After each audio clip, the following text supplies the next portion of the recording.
welcome to another exciting episode of the Babel Live India podcast. I'm your host Priya Rathod, and we have a special guest Rahul Yadav.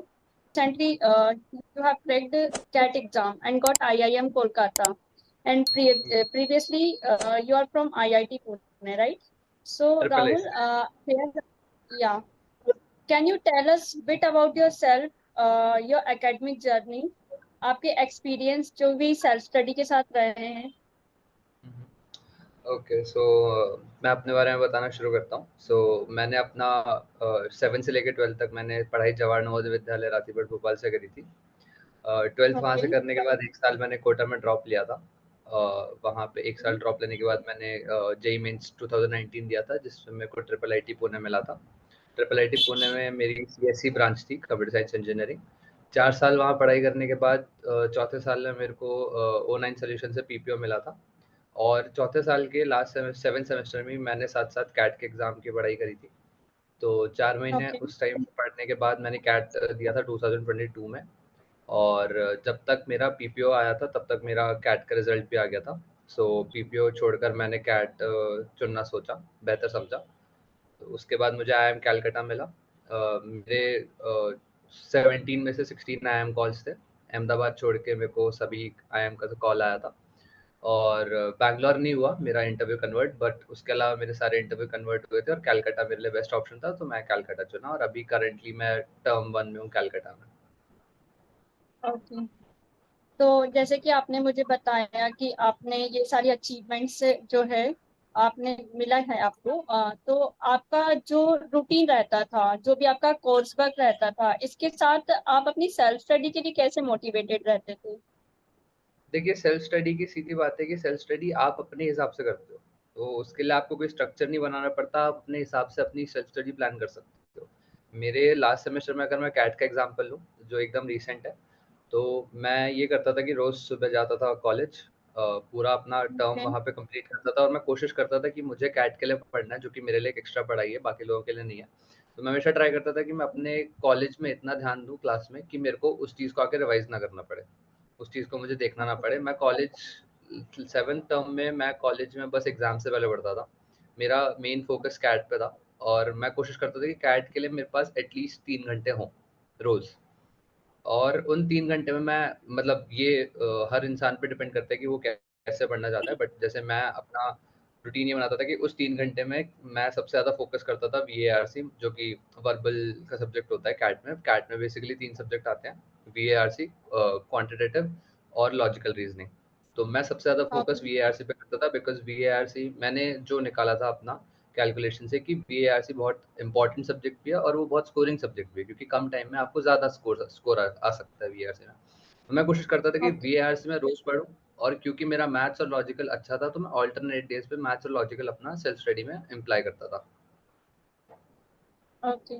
तो self study हम करते तो हैं, लेकिन हमें कुछ challenges face करने पड़ते हैं, कुछ डिस्ट्रैक्शंस भी आते हैं, राइट, और जी। कुछ डाउट्स भी आते हैं।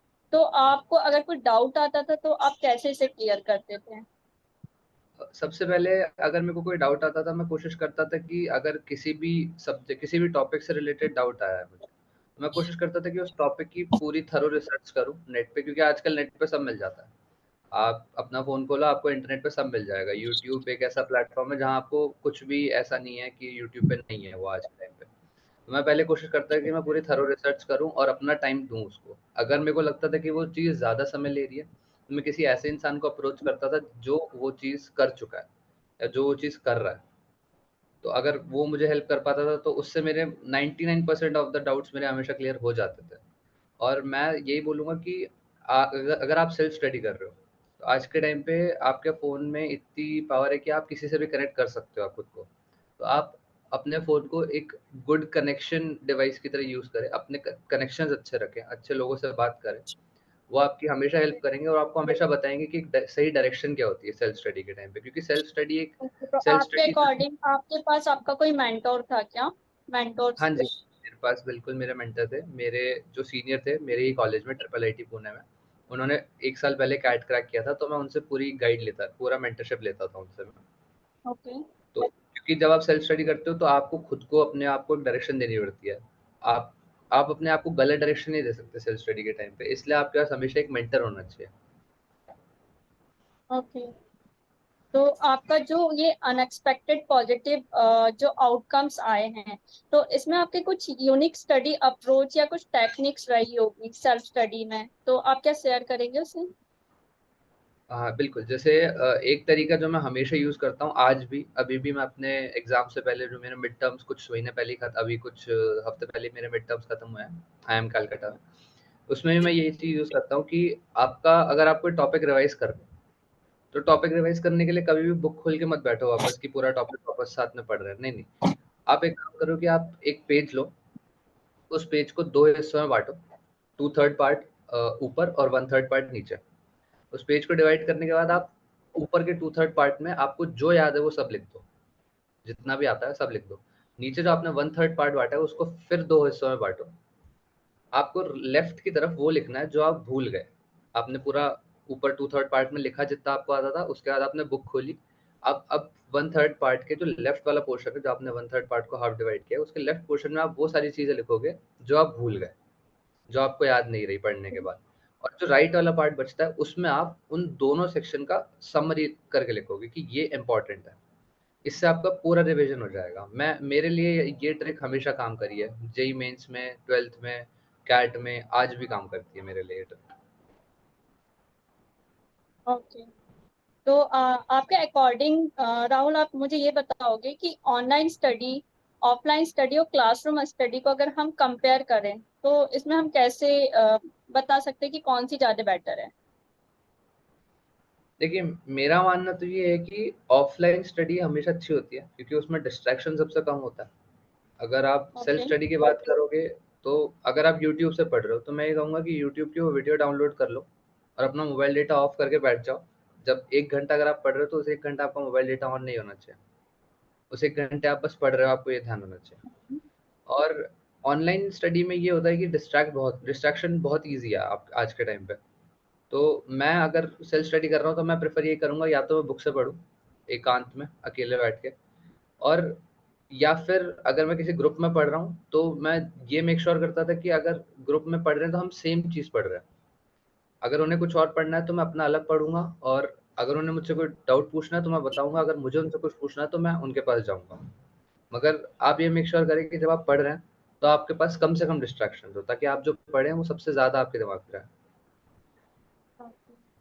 तो आपकी इस जो एकेडमिक जर्नी रही है सेल्फ स्टडी से, सेल्फ स्टडी के साथ, इसमें ऐसा कोई टीचर रहा है जिसने आपकी हेल्प की हो, जी हाँ, अपार्ट मेरे फ्रॉम मेरी मेंटर? मेरी जर्नी में बहुत सारे ऐसे टीचर्स रहे हैं जिन्होंने मेरी हेल्प करी है। अभी रीसेंट एग्जांपल फिर से मैं कैट का ही लूँ, तो मेरे इंटरव्यू जैसे कैट का एग्ज़ाम दे देते हैं आप, तो कैट का रिज़ल्ट आने के बाद आपका इंटरव्यू प्रोसेस होता है। तो मेरे इंटरव्यू प्रोसेस में मैंने एक इंस्टीट्यूट जॉइन किया था। उस इंस्टीट्यूट के ओके। जो हेड थे, उनका नाम अमैया था। मैं उनसे आज भी जुड़ा हुआ हूँ, मैं उनसे आज भी बातें करता हूँ। उन्होंने मेरी बहुत हेल्प करी। उन्होंने मुझे अच्छे से बताया कि आपको इंटरव्यू के टाइम पे खुद को कैसे प्रेज़ेंट करना होता है। देखिए, अच्छा। पढ़ाई एक तरफ होती है, आप पढ़ के एक पेपर दे रहे हो वो ठीक है, लेकिन आगे जाके यही काम आएगा कि आप अपनी बातें कितने अच्छे तरीके से रख पा रहे हैं। क्योंकि दुनिया एग्जैक्टली। आपको आपको जो कॉर्पोरेट वर्ल्ड है, या मैं कोई भी कहीं भी एक नॉर्मल लाइफ की बात करूँ, तो आपके पास आधा घंटा या 1 घंटा नहीं होगा खुद को समझाने के लिए, आपको बहुत कम समय दिया जाएगा। उस कम समय में आपको अपनी बात रखनी है। ये चीज़ ख़ैर अभी मैं उन लोगों को नहीं बोलूँगा जो अभी भी अपने स्कूल में हैं या फिर अंडर ग्रेजुएट कॉलेज में हैं। जो अंडर ग्रेजुएट कॉलेज में और फाइनल ईयर में, मैं उनको ज़रूर बताऊँ कि अपने आप को कम समय में ज़्यादा एक्सप्लेन करना सीखो। मुझे भी मेरे जो गुरु हैं, मेरे मेंटर जो हैं अमैया सर, उन्होंने मेरे को ये चीज़ सिखाई कि जितना अच्छे से आप खुद को एक्सप्लेन कर सकते हो, जितने कम समय में, उतना बेहतर होता है आज की ज़िंदगी में। तो राहुल, आप जो हमारा वेबल लिव इंडिया प्लेटफॉर्म है, इसके बारे में क्या सोचते हैं? आपके कुछ व्यूज है इसके लिए? अब मैंने बेबल लिव इंडिया को देखा, मैं बड़ा प्रभावित हुआ उसके सेल्फ स्टडी, मोटिवेशन, इन सब से।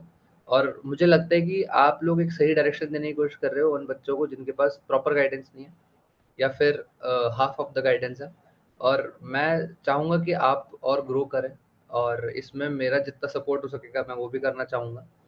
और मुझे ये इनिशिएटिव बेसिक तौर पे बहुत अच्छा लगा। एक base okay. Ground ground level पे ये इनिशिएटिव बहुत अच्छा लगा मुझे। ओके। तो आपने जैसे कि मुझे बताया कि आपको हमारा इनिशिएटिव बहुत अच्छा लगा। तो आपका जो कैट की प्रिपरेशन थी और जो कोटा की प्रिपरेशन थी, इसमें आपका कोई डिफरेंस आपने देखा, कोई डिफरेंस आपको नजर आया? जी, मैं बिल्कुल मुझे बिल्कुल नज़र आता है डिफ़रेंस कि जब आप अ, जब देखिए पहले तो दोनों एग्ज़ाम बहुत अलग है। Cat okay. एग्ज़ाम वो है जिसमें आपसे एक्सपेक्ट किया जाता है कि आपको कॉर्पोरेट वर्ल्ड के बारे में पता है। उसमें ओके। ये नहीं देखेंगे कि आप कितने बड़े जीनियस हो, उसमें ये देखेंगे कि आप अपनी चीज़ें कितने अच्छे से रख सकते हो और आप कितने कम समय में कितने ज़्यादा चीज़ें सोच सकते हो। और राइट। जहाँ बात है जेईई मेंस और जेईई एडवांस वाले एग्ज़ाम की, वो देखा जाता है कि आप कितने ज़्यादा हार्ड वर्किंग हो, कितने ज़्यादा आप मेहनती हो। दोनों में एक कॉमन बात ये है कि आप दोनों में थकोगे, आपको दोनों में डर लगेगा, मगर आपको हार नहीं माननी है, आपको करते राइट। रहना है। हाँ जी, और जहाँ तक बात है जेईई मेंस और जेईई एडवांस की, वहाँ पे एक फिक्स सिलेबस है, एक फिक्स तरीका है कि ये है, ये पढ़ना है, इसे अच्छे से पढ़ना है, तो वो आपकी मेहनत है। कैट की बात मैं करूँ, कैट का पेपर तो हो जाता है, लेकिन पेपर के बाद जो सबसे बड़ी चुनौती आती है वो है इंटरव्यू। अगर जैसे लोगों को नहीं पता, तो मैं बता दूं कि कैट के एग्जाम से ज़्यादा वेटेज कैट के इंटरव्यू का होता है किसी भी कॉलेज के सिलेक्शन में। कैट के कैट देने के बाद कैट का वेटेज सिर्फ 30% रह जाता है मैक्स। 50% वेटेज आपके इंटरव्यू का होता है, तो वहाँ देखा जाता है कि आप कितना बेहतर तरीके से किसी प्रॉब्लम के बारे में सोच सकते हो। वहाँ देखा जाता है कि आप किसी प्रेशर सिचुएशन में कितने काम हो। तो दोनों एग्ज़ाम अलग हैं, दोनों एग्ज़ाम की तैयारी अलग है। बस ये है कि दोनों में एक समान बात ये है कि अ, दोनों डिफ़िकल्ट एग्ज़ाम हैं, बिल्कुल दोनों बहुत अच्छे एग्ज़ाम हैं। और जो भी कैंडिडेट एग्ज़ाम दे रहा है, मैं उनको ये बोलूँगा कि मेहनत मत छोड़ना, सेल्फ स्टडी को पकड़े रहना।